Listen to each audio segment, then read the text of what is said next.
صاحب بیٹھے ہوئے ہیں، ان کا بڑا احسان ہے ہمارے اوپر جو اس مسئلے کو انہوں نے قضیے کو ہمارے حل کیا. ہمارا اسٹوڈنٹ ویزا تھا، کونسلر پریشان کر رہا تھا، لیکن بہرحال سعید چچا نے فون کیا. ان کے فون کرنے کا اثر یہ ہوا کہ جو پریشان کر رہا تھا وہ خود نکل کے باہر آیا اور اس نے میرے مسئلے کو حل کیا.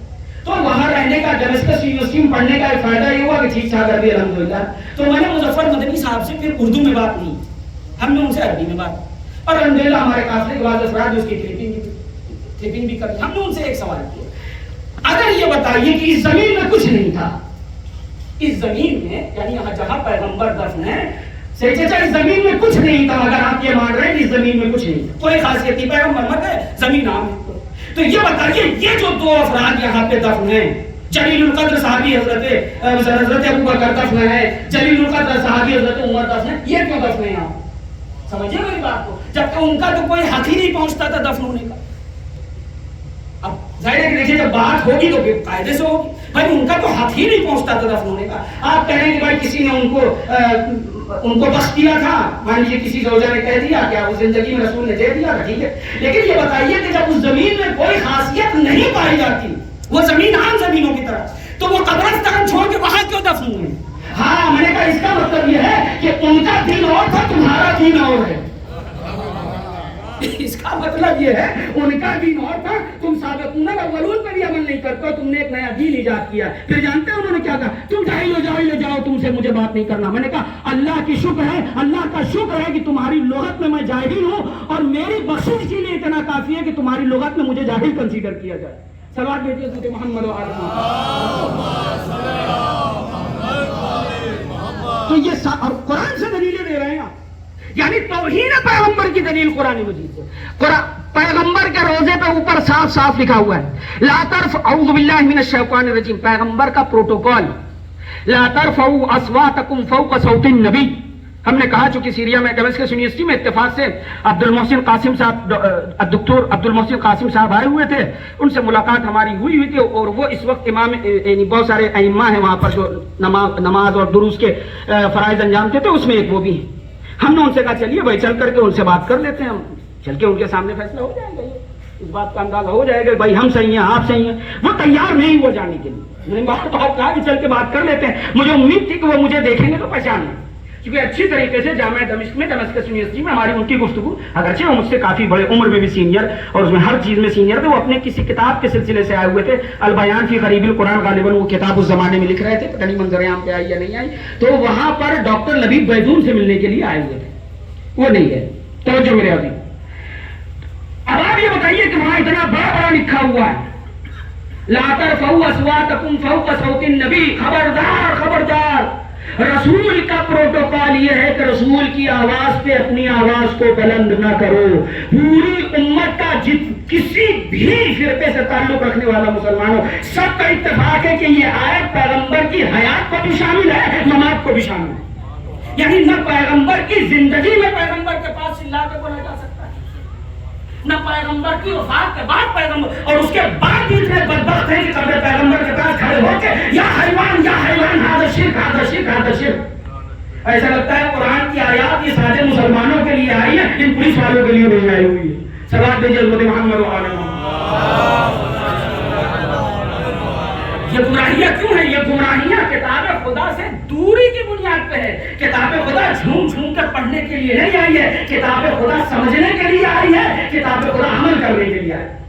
اور پھر یہ رمضان یعنی کہ اس ماہ سے ہم کا کیا کہنا، میں اپنے چھوٹے بھائیوں کے لیے چیز عرض کر رہا ہوں، شوق پیدا کریں، شغف پیدا کریں آپ کے درمیان. جس کے پاس کوئی کاروبار نہ ہو وہ معلم قرآن بن گیا. نتیجہ یہ ہوتا ہے کسی کا قرآن 10 سال کھینچا، کسی کا قرآن 20 سال کھینچا، اس کے بعد بھی کھلا تو الحمد للہ رب العالمین. یہ کیوں ہو رہا ہے؟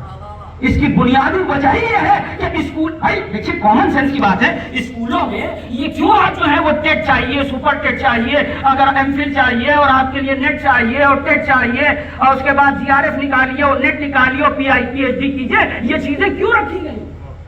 اس لیے کہ بھائی ٹریننگ، جس کو ٹریننگ ملی ہوئی ہو وہ بہتر پڑھائے گا. تو یہی قاعدہ انسانیت قرآن میں بھی لاگو ہوتا ہے. جس سے پڑھ رہے ہیں آپ یہ بھی تو دیکھیں کہ اس کی خود کی لیاقت قرآنی ہے کیا.